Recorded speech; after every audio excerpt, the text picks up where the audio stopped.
Next problem पहा. सकाळी 7 वाजता रमेश उत्तरेकडे तोंड करून उभा होता तेव्हा झेंड्याची सावली त्याच्या उजव्या गालावर पडली. तर झेंडा रमेशच्या कोणत्या दिशेला असेल असं आपल्याला विचारलेलं आहे. मग आता सकाळचे 7 वाजले याचा अर्थ सूर्य या ठिकाणी कोणती दिशा झाली आपली? पूर्व. सूर्य उगवला. डायरेक्शन तुम्हाला लक्षात ठेवायचे आहे. या ठिकाणी वर उत्तर, इकडं आपलं गेलं पूर्व, खाली काय आलं? दक्षिण. या ठिकाणी काय गेलं? पश्चिम. इथे जर आपण झेंडा घेतला तर झेंड्याची सावली इकडं जाणार आहे.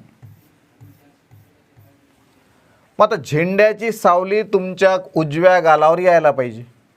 झेंडा जर हा धरला असेल तर याच्या इकडून जर प्रकाश पडला तर याची सावली माझ्या चेहऱ्यावर आली. असं जर मी उभा राहिलो तर सावली कुठं आली? डाव्या गालावर पडलेली आहे. आपल्याला गणितात म्हटलं उजवीकडे आली पाहिजे, म्हणजे मला असं उभं राहावं लागेल अशा प्रकारे.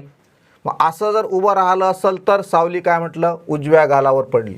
मग या ठिकाणी सूर्य, या ठिकाणी झेंडा, सावली इकडं. तर आपल्याला काय म्हटलं? झेंडा रमेशच्या कोणत्या दिशेला? मी जर रमेश असेल तर झेंडा इकडं आहे, माझा उजवा हात इकडं आहे, माझा चेहरा उत्तरेकडे, बोर्डच्या इकडे. इकडं कोणती दिशा? पूर्व. मग झेंडा कोणत्या दिशेला? तर पूर्व दिशेला. पर्याय क्रमांक 1.